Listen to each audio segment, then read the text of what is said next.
First, our host for the evening is Kamisha L. Jones. She is the author of Flare. Her poems, which often center experiences of hearing loss, chronic pain, gender, and race, can be found in the New York Times, poets.org, Button Poetry, the Deaf Poets Society, Beltway Poetry Quarterly, The Quarry, and elsewhere. Kamisha is the managing director and Poem of the Week editor at Split This Rock, a national nonprofit in DC that centers poetry that bears witness to injustice and provokes change, and is one of the best organizations we have here in the Washington, DC area. So thank you for joining us so much, Kamisha. And then our guest of honor, who are celebrating the new book of tonight, is Sarah Katz, is the author of Country of Glass. The bio I have says forthcoming, but it's no longer forthcoming. It is now out in the world from Gallaudet University Press. She holds an MFA in creative writing from American University. Her poems have appeared in Bear Review, District Lit, and a whole bunch of other places I'm not going to list right now. Her essays and articles have appeared in amazing places such as The Atlantic, Business Insider, The Guardian, and many other places there as well. She is poetry editor of the Deaf Poets Society, an online journal that features work by writers and artists with disability. And most importantly for us at the Writers Center, she's our social media coordinator and one of our valued friends and colleagues. So I'm so glad to welcome Sarah and Kamisha to Virtual Writers Center, and to hand off now to them. And I'll be back in a little while to help share your questions with that you may be asking Sarah at the end of the event. So thanks so much, everyone, and I'll see you again soon. Hi, everyone. Hi, Sarah. I wanted to say, first of all, congratulations on the book. It is a beautiful work. And maybe we could just do a little round of applause or emojis for the delivery of this creation, which I know takes so much time and effort and emotional energy. Thank you for gifting it to the world and for giving me the pleasure of being able to ask you lots of questions about it tonight. Well, thank you. I really appreciate the time and the engagement that you spent with the book. So thank you a lot. And thank you to the Writers Center for hosting me. I really appreciate it. Sure. So shall we dig in with some questions here? And those of you tuning in, definitely, make notes of what it is you would like to ask Sarah after I'm done asking my questions, so we can continue this engaging conversation. Do you want me to read first, or do you want to? Oh, yes. I'm jumping the gun. We get poems first. Aren't we excited? So yeah. Woo. I'm going to mute and let you do some poems. Okay. So I'm going to start with a few poems that engage with a lot of the poems in the book engage with my grandmother's experience growing up in Poland. She left Poland at an early age, growing up around Eastern Europe, and her life during the Holocaust. The album. Bemmel stole potatoes from a freight car to survive Hansa Ritchie. Great-Grandma Sonia watched as he dragged the sack past graves he dug for other Jews, unaware her daughter Anya would marry him. That's not until New York, where the past barely exists, but the pain lingers a ghost. Until each night, my father listens as Bemmel and Anya hurl dishes at the walls before he takes off to Jacksonville in a yellow convertible. Now Granny Anya gestures to the girl in the painting, hugging twigs in a Siberian sunset of fog. Listen to me, she says, brushing her fire-red hair. She applies coral lipstick onto her lips. This is my only story. I sit with the cracked-faced dolls on the sofa as she talks. Your great-grandma Sonia received Skippy peanut butter from the Red Cross, and not knowing what it was, used it to fill up cracks in the apartment. Your great-uncle Lou jumped out a window with an umbrella, thinking he could fly. When we left the camp for good, Mr. Nutt, the cat, cried after us, following the truck. The kettle whistles on the stove as she begins to play the accordion Lou brought to another labor camp under his clothes. The album, sweetie, please get me the album.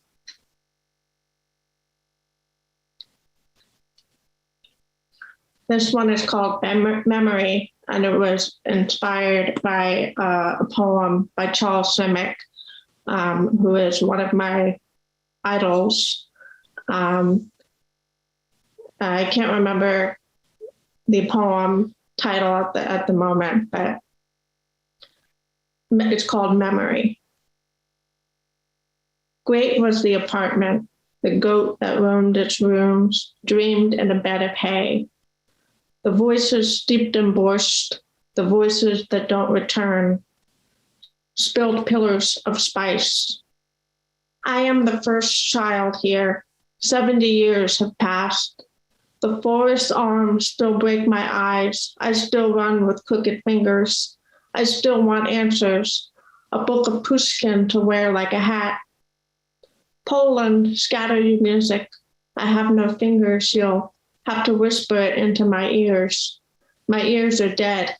You'll have to carve it into me, one number at a time.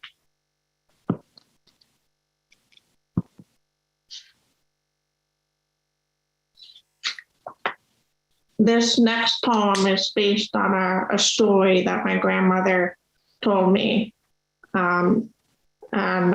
There's some humor in it at the same time that it's a very traumatic story.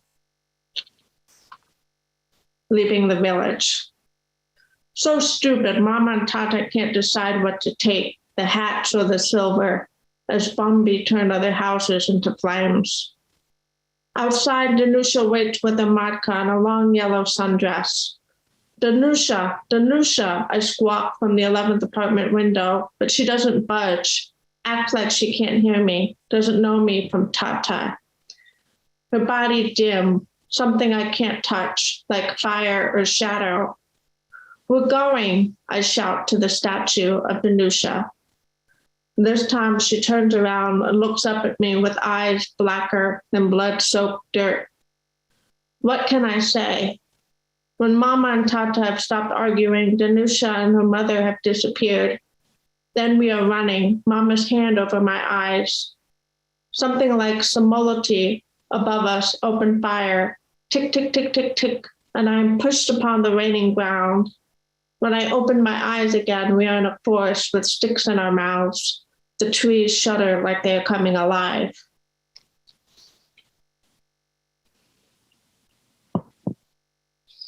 And this next poem is the title poem of the book. And I'm sure I'll talk more about that later on in my discussion with Kamisha. Country of Glass. I dreamt I was alone with the baby grand, your porcelain vases facing the window as if they didn't want to see me. My life yours, with the boneless chicken dinners from a box, the tatty pink toothbrushes by the kitchen sink, the red hair dye on the bedroom bookshelf. When I woke, I saw nothing changed. The usual head of blonde hair in my bed, the white voile curtains behind him, the lump of his body encased in blankets. Yet something had shifted. I stripped down, laid down in the cold bathtub, tried to decide what to care about. Maybe it was the dream before this dream that made everything seem a country of glass, my own black molars sparking into small pieces.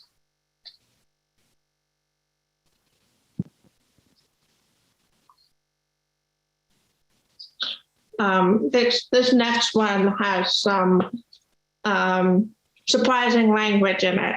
So I apologize if it, I don't know, anybody's sensitive to the language, but just a warning and a content note that it deals with sexual violence. So if you want to mute me for this poem, you can. Although we cannot go back. The photos tell it all.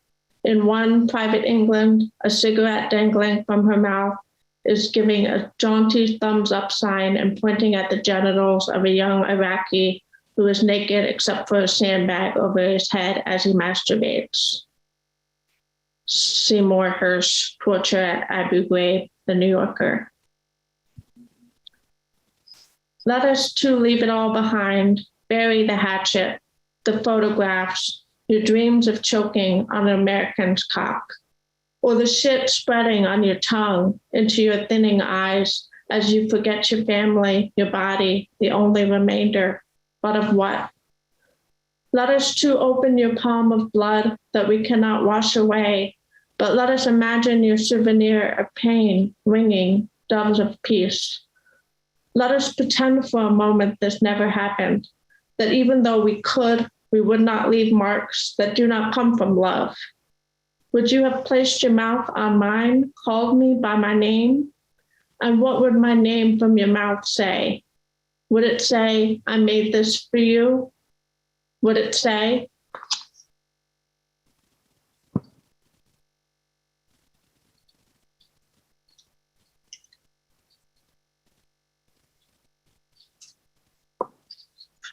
This one is called The Beginning of Prayer. My father, tangled in the height of adolescence, wept outside old St. Paul's Church as spring died, reading Desiderata. The poem lay inscribed in rock at the rear of the church where he counted his blessings. The sky, he told me, was angry, angrier than most, and I imagined billowy Michelangelo swollen with inconsolable rain. I was 8 when he told the story late one night, after dinner, after all candles had been blown out. He stroked my back as I lay on his stomach, burying myself into his large body, thinking, this was the moment I'm supposed to remember. I watched his movement, listening to his pulse, for what was coming, for what would soon be the trickling of my own prayer. One afternoon, my father awoke to a pounding in his temples, to a plum-colored bruise the size of a mango, spreading across his head like a puddle. As his brain bled, my mother stood outside the door at the hospital waiting, because this is what doctors recommend, to wait. My sister looked out onto the parking lot, the window streaked with black rain. After he began to walk again, wobbling back into the house with an almost familiar smile, I thought of what he had said all those years ago. I thought of the swelling of the clouds, how I thought it would never stop raining after he'd come inside, carrying candlelight that bloomed in every room, and that I would never feel safe again for as long as I prayed. Just going to read a few more poems, and then I'll be done.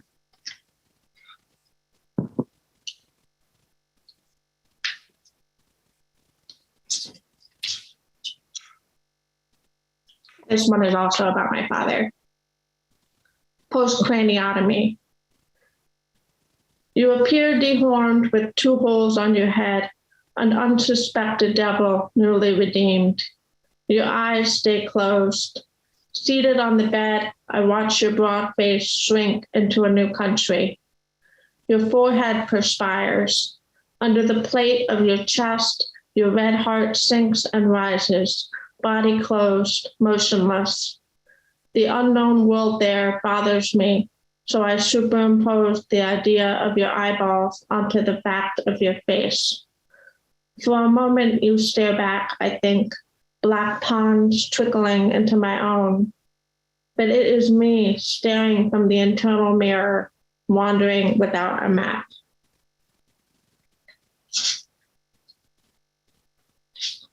And this poem is about yet another traumatic experience. I apparently like to deal with a lot of traumatic events in my poetry, but I was struck by a car as a pedestrian just a couple weeks after I got married. And so this is a poem about that, but I think there's a sense of humor or beauty that I'm reaching after in this poem. The end of the ordinary body. After the accident, I was redrawn in light, my body a suit, blossom of blood at my feet, rupture revealed bone, salt-crusted skin, smoldered through me like memory, tendrils gleam and rubber peeling away. I couldn't speak, the sag of being, the cars fragmenting, a thief. I'm just going to read 2 more poems. Lessons in isolation. In the prison, bodies come to understand the walls. Their hands move little, clutched in front of faces until there is the wall and the barred window of the cell. From behind there, you can sense other hands slithering past like amoebas, unseen and immune to expression, but they are there, hidden, all 5 fingers faintly moving. Silence, at least, at last, will never leave. Yes, there is the door, but outside it, the soundless jangling of people.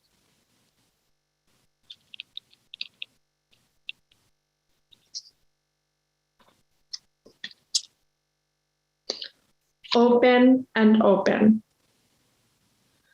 Dear brother, I want the truth in the amber bottle, empty beside you. The vomit that sealed your lips. The abundance of you and your addiction and the decay. I want you open to a wholeness between us, not this fissure, not this blank country shorn of what is true. I want the weight of your truth to arrive the way that bright summer afternoon and its black SUV pinned me to asphalt, opening fresh holes in my body. Brother, the body's only promise is that it will open. So much depends on this openness, the wholeness of what is broken.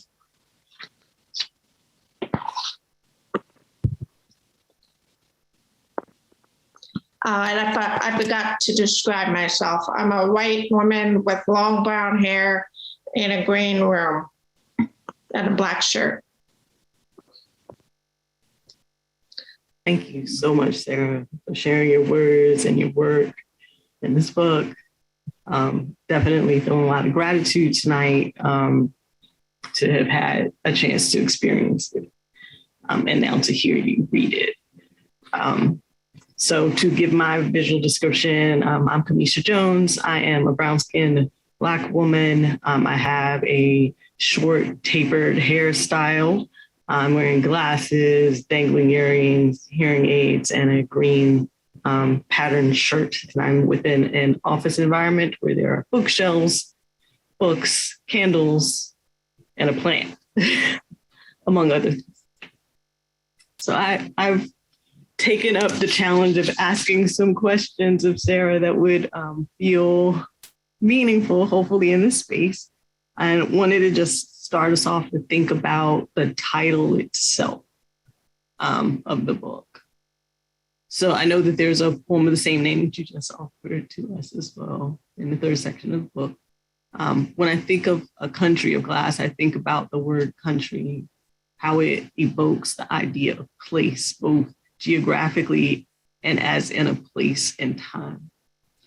When I think of glass as a representation of place, I think of a land of fragility, a place where things shatter or sharpen into something that can cut or present danger.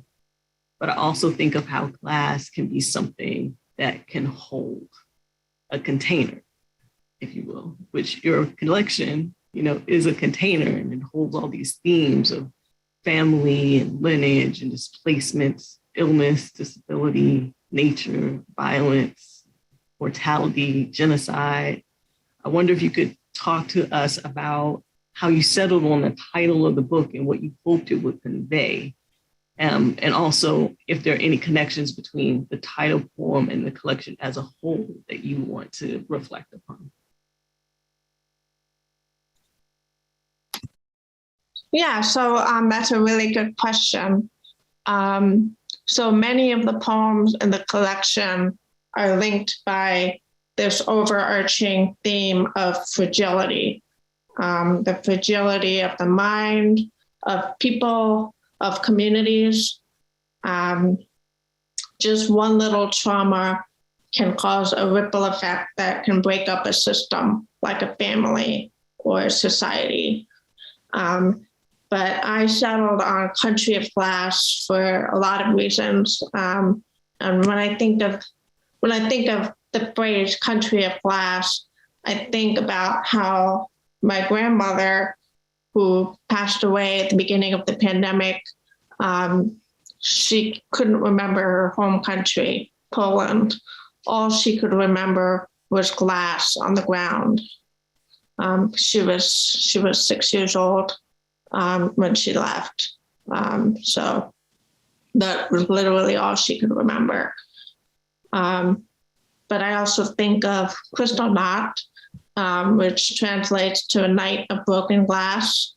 And for people who don't know, it was meant to describe a wave of anti-Jewish pogroms that took place in Nazi Germany in late 1938. I also think of how countries are broken up in war. I think of moments in my life when my body or other people's bodies broke, literally. My father had an unexplained traumatic brain injury when I was 16. And then when I was 25, I was run over by a car as a pedestrian. We both have lasting limitations as a result. I think all traumatic incidents, whether they're larger scale or smaller scale, and whether they directly happen to me or not, they show that concept of fragility. But I also hope that the title Country of Glass conveys that though a country of glass is fragile and changeable, a country is also a cohesive thing. Even though bodies break and countries break, they come together as a new cohesive thing.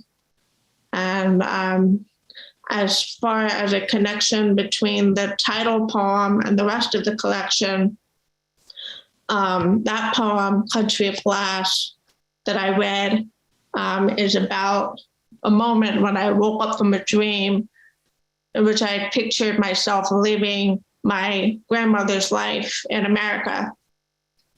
The poem is focusing on a moment of emotional fragility, a moment when it feels like anything could happen.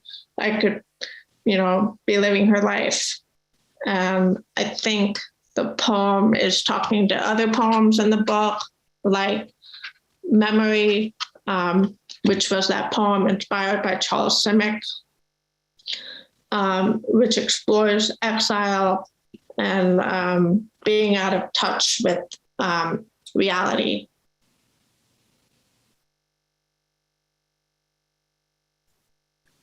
Thank you, Sarah. Appreciate it.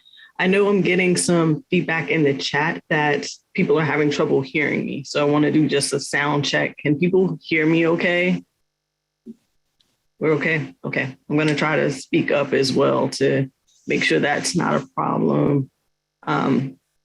So Sarah, I was really delighted to see so many trees show up in your poems because I have this thing where I really like to just look at trees as a source of grounding and just, I don't know, I gained some wisdom just from watching them in the wind sometimes.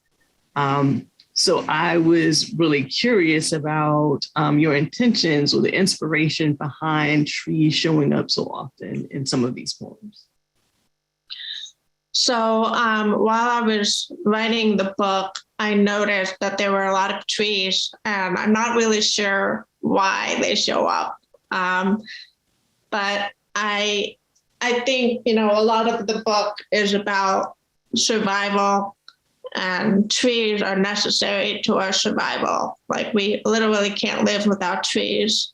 And I grew up around a lot of trees. There were like 100 trees, over 100 trees on my parents' property growing up, because we lived in a semi-rural area. And so I naturally gravitate towards trees. I've climbed a lot of trees. I like for you, they represent for me a sense of anchoring. I used to, when I was little, I used to write notes, whether it was to a higher power or, to God, and I would put them in by a tree in the side field. And so I think trees are like a sense of, or like a site of prayer for me. But in terms of trees in the poems, I want to clarify for the audience how trees pop up throughout the book. There are trees, there are trees that my grandmother's mother used to cut down when she worked in a Siberian labor camp. I'm not sure why she cut them down. There's the forest that my grandparents ran into when the war started. There's a poem about a tree that I saw in Scotland that was growing in an oasis, and you could see the roots through the water. And I thought that was miraculous. But I think the common thread is that trees are natural presences. They're natural examples of survival. And I think my intention was to convey the strength and the wisdom they provide us. That's my explanation. Well, I think you did a great job of it. Like, they are the coolest trees. They have so much character. And it kind of leads into this next question that I want to ask about, is that there's a way in which inanimate objects really come to life in your poems. And often through the gift that you have for, delivering details of everyday things in a vivid and visceral way. There's one poem in particular that felt to me like it was saying something about the work that nature and inanimate objects are doing in the collection as a whole, the poem Haze. I'm wondering if I have it right. So the poem offers the idea that where there's this emotional disconnection happening, that it's found within the inanimate.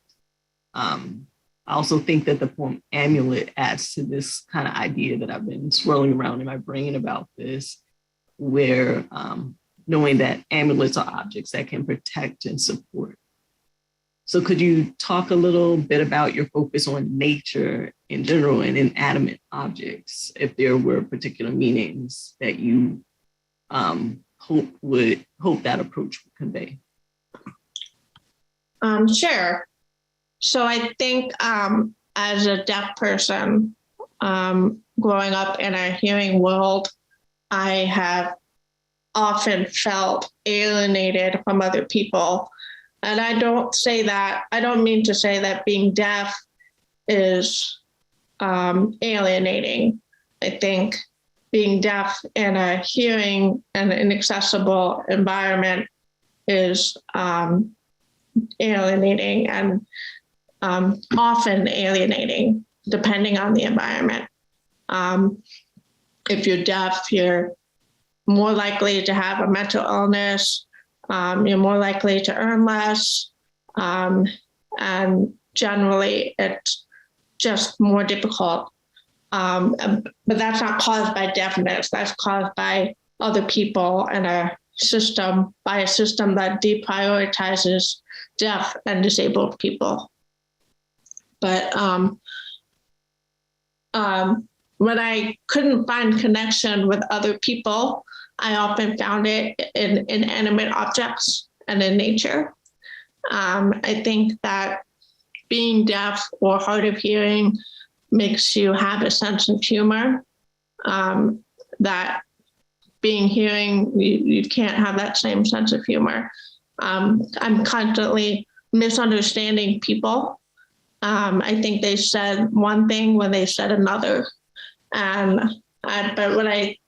But what I think they said is often more interesting than what they really said. So I think, with Amulet is a poem about, it's about going in to see my dad after his surgery. And I found this pin that said, "It's a boy in the gift shop." And I thought it was funny. But it was also felt like a source of power. And because the pin itself was funny, but what was happening was not funny. And I think when we look at inanimate objects for unintended meanings, we can find power in them. And Charles Simic said in one interview about his poems that he hopes to make death laugh with his poems. And I think in Amulet, I was trying to do a similar thing. I was trying to make death laugh or smile or seem less menacing.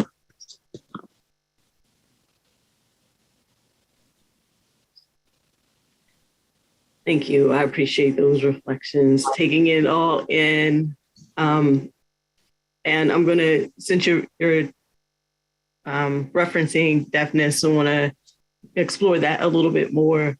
I know the experience of deafness and disability show up in some of the poems, but I'm also aware that these are experiences that are ever present within lived experience of them. That's myself being a hard of hearing person. So are there ways that deafness and or disability show up in poems that readers might not easily notice? Yeah, I think like I was saying, I often hear things that aren't there or that weren't said. I think that for hearing people, everyday life is more comfortable and predictable in terms of communication. But for deaf people, especially for a deaf person or a hard of hearing person who functions in the world as a hearing person, who talks and who listens on a regular basis, I think there's a lot of discomfort and unpredictability. And so I think in my poems, deafness shows up in that I seek strangeness on purpose. I look for life in inanimate objects on purpose because it's different from what hearing people experience. And I think that in poems like Open and Open, which is a title with two meanings, it means open as in to be open or to be honest, and then open as to break. And so in that poem, I'm addressing a relative who's coping with addiction, and I bring in imagery of a car accident that is totally unrelated to addiction. But I think it's still relevant because of the meanings, the multiple meanings. And it's unpredictable, but it's still relevant. And so I think deafness provides a lot of opportunities to make connections that others don't or can't make. Right. I feel that for sure. There are poems about your father, and you shared some of that tonight. You talk about, what it's like as a daughter to witness a parent's health decline. Your attention to detail in these poems gives an opportunity to magnify the emotional impact of such an experience. It's like memories are being held up like pictures for closer inspection. Tell us more about using everyday detail as a tool for expressing the emotional weight of the circumstances you're writing about and how you develop your skill at doing that. So there, like you said, I read some of those poems, and there are lots of poems in the book that explore that topic. But I'm thinking in particular of the poem that I read, Post-Craniotomy, in which I'm witnessing my father after this surgery. And in that poem, there are lines like, I watch your broad face shrink into a new country. And it is me staring from the internal mirror, wandering without a map. I was thinking, I was using details like country and map and world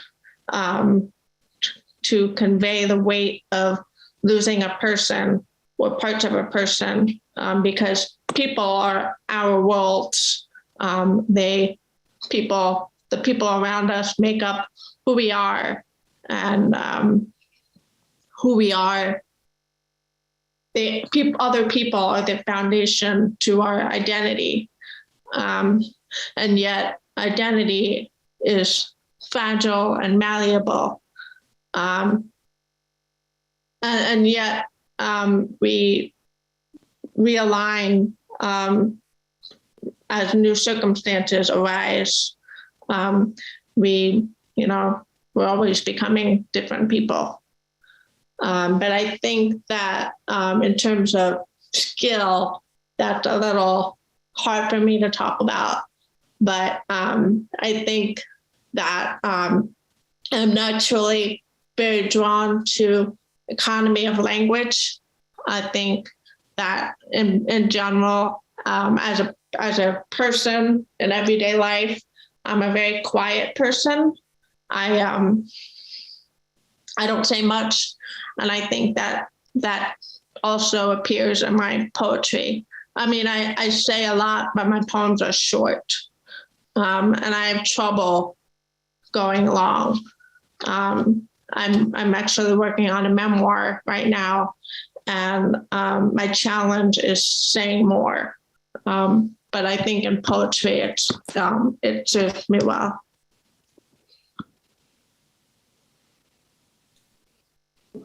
I just want to say that it's amazing to me how power-filled these little poems are. Like, you just distill them into such a punch. And that isn't something that I find easy to do. So I just want to shout you out a little bit and tell you I find that really impressive. So I know we definitely want to leave some time for people to ask questions. So maybe I'll just ask one or two more, depending on what your answer is to this next question.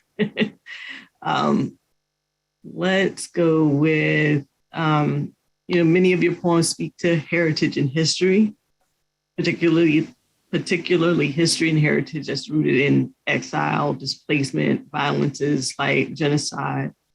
Knowing how painful it can be to revisit traumatic histories, why was that important for you to write about? So I think first of all, I hope that the book isn't re-traumatizing, because I don't want to do that.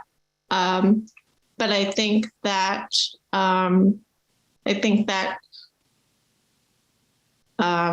we have a responsibility to talk about things that we've witnessed. And for example, America's history with torture, we don't talk about it. And we have to address it by talking about it. I know that trauma in the family isn't the same as historical trauma, but to use my family as an example, when my father had his traumatic brain injury, it was like the whole family had suffered an injury, and we were used to relating to each other in a certain way. And after his injury, the relationships changed. My father had been the breadwinner, and then my mother had become the breadwinner. And, us children, we aged faster. But then over time, we became something else. We became a different family. So I think it's important to witness traumatic events and to make meaning out of them. I definitely appreciate you doing that very hard work and giving us all an opportunity to reflect about it and decide how that would influence our lived experiences. I do want to go ahead and turn this over to Zach so we can get some questions from other people besides me. Thank you so much for all your generosity in answering my questions, Sarah. Thank you. Thank you, Kamisha, and thank you, Sarah, for your sharing and for, sorry, I was doing logistics there, for sharing your poems and for answering the questions. Before I go into the chat questions, please, if you have a question, first of all, please put it into the chat window, just type it there, and I will read that question out loud. And we will go from there and ask questions that way, and we'll see what Sarah has to say. While you're thinking of your questions and typing them, I did want to take a moment to remind everyone to please get a copy of the book, which I remembered to get off the shelf this time so I can hold it up and share it with everyone. It's a really, really great book. I really, really enjoyed it. So Sarah, thank you for writing it. And I'm putting the link back in where you can get it at your local indie, or you can go to bookshop.org and get it there. So please put your questions in the chat window and we'll begin asking them.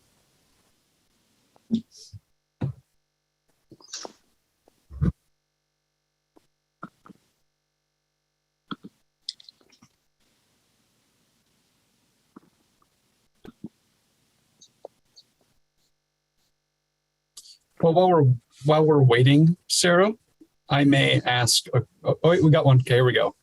We got a couple. First question is, how long did it take you to write and sequence the poems? I think that it probably took, the collection is mostly my thesis from my graduate program at AU, but I added some new poems into them. And so it probably took about 6-7 years to write. And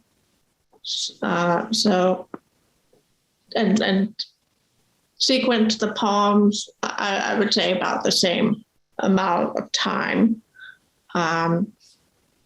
Yeah. So another question is, what was your experience like processing or reprocessing traumatic events while writing? Did you intentionally decide on moments, or did different experiences present themselves?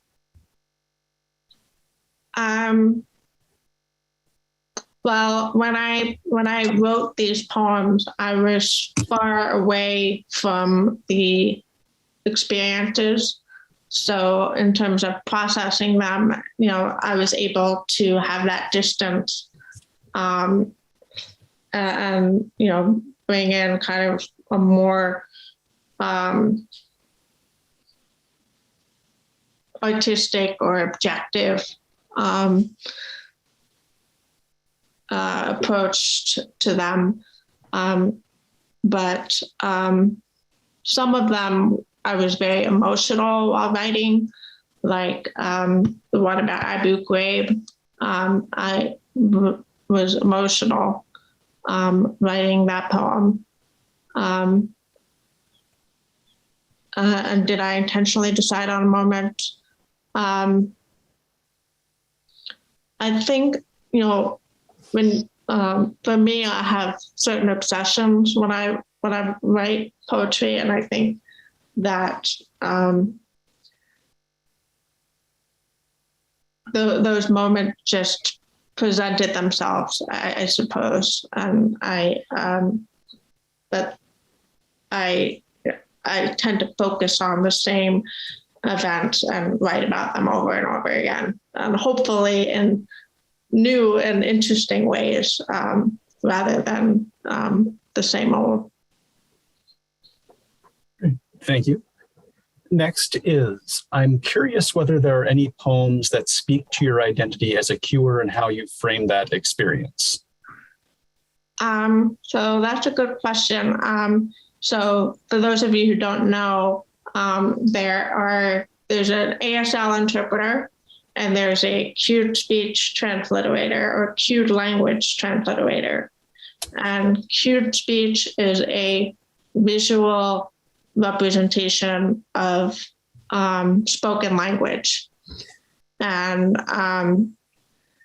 it helps to disambiguate lip reading, because lip reading is a very difficult act, because a lot of sounds look the same on the lips, like m, b, and p all look the same on the lips. So meat and peace and beat, they all look identical.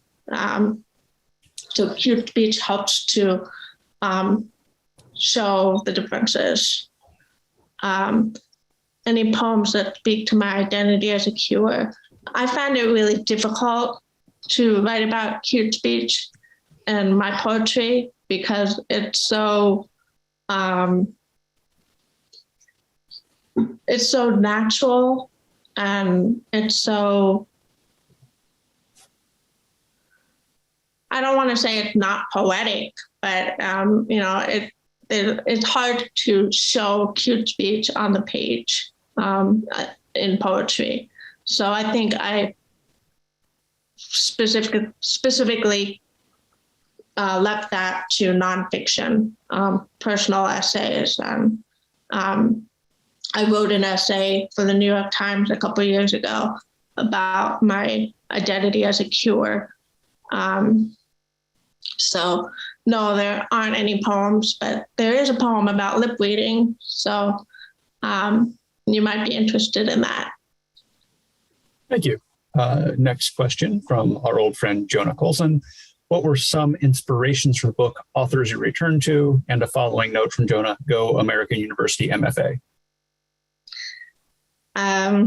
So some inspiration for the book. I would say anything by David Keplinger, who is a professor of poetry at AU, and Charles Simic. He has a lot of dark humor in his poetry, and he also writes about traumatic subject matter.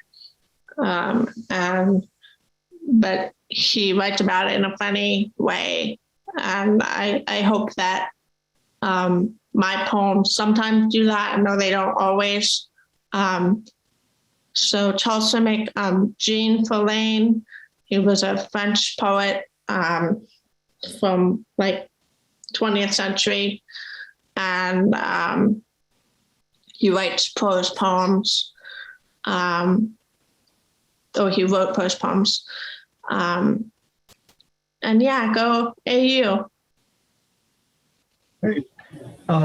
From Maritza, you mentioned how being deaf impacts your life. How does this specifically influence your writing?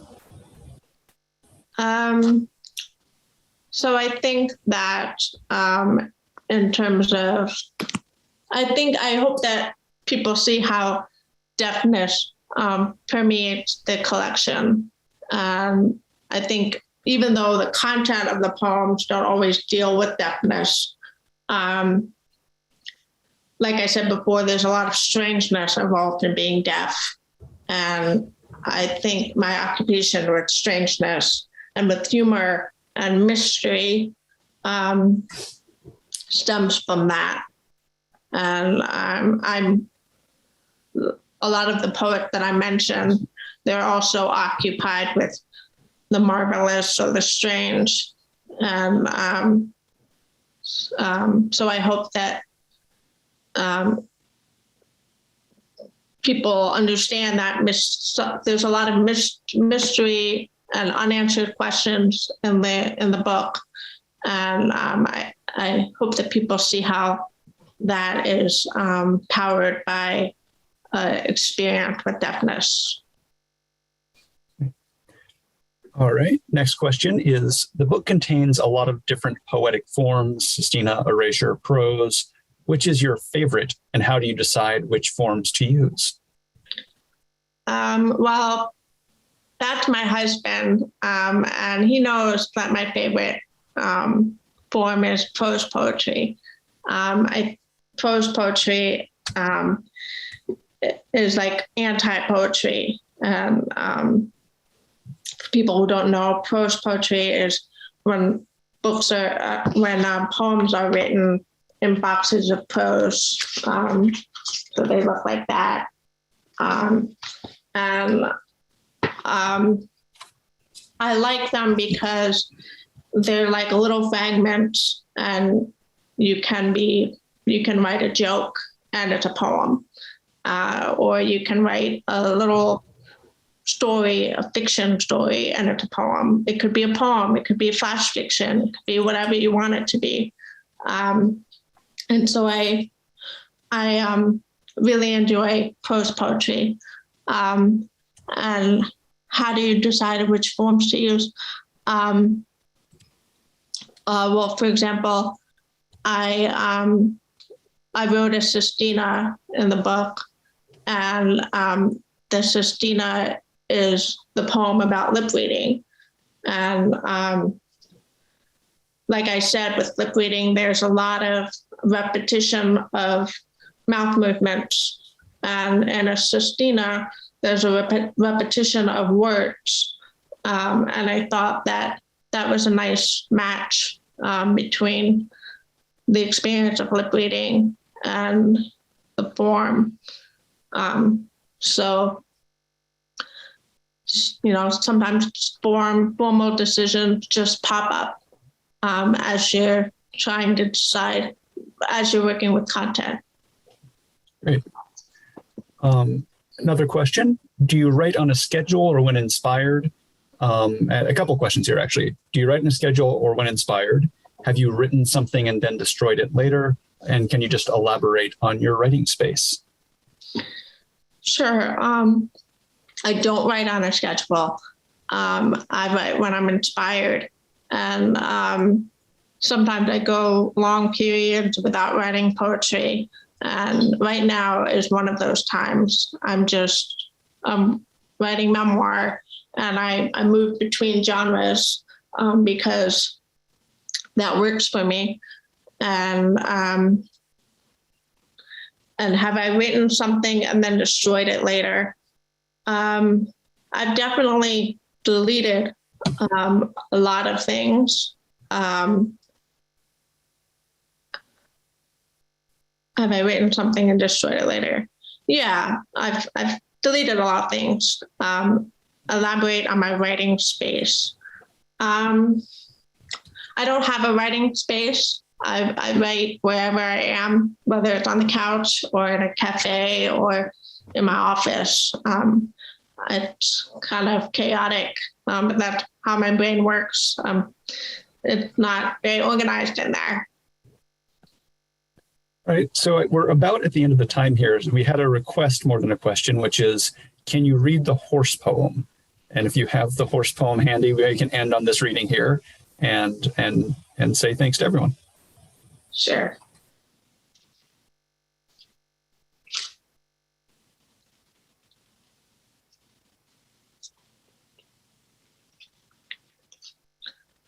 Superstition. The horse is just galloping along through the woods when he comes across another horse's legs splayed out on a bed of leaves and separated from the horse it belonged to. Aghast at the plainness of the coarse-haired hawk, its incontrovertible corporeality, the horse softly neighs to himself. Legs absolutely must be attached to the torso. The horse returns to his village to discuss the matter with his friends, who all vigorously agree that this finding by the first horse is horrid, absolutely horrid. The horse leg forthwith becomes a symbol of disharmony, which now appears in the dreams of all God-fearing horses. Love that one. And I really love the phrase incontrovertible corporeality is a phrase I love. So we're right at 8 o'clock. So it is the end of our time. I think we had most of our questions wrapped up there. So Sarah, I want to thank you for joining us. I did want to thank also our interpreters for coming out and lending us their services today, as well as our captioner. So we had 3 excellent people helping us out, making this event accessible to everyone. So Sarah, thank you. Kamisha, thank you. And to everyone who came out and joined us this evening, I want to say thank you. Sarah, anything else from you? No, that's it. Thank you so much for having me. I really appreciate it.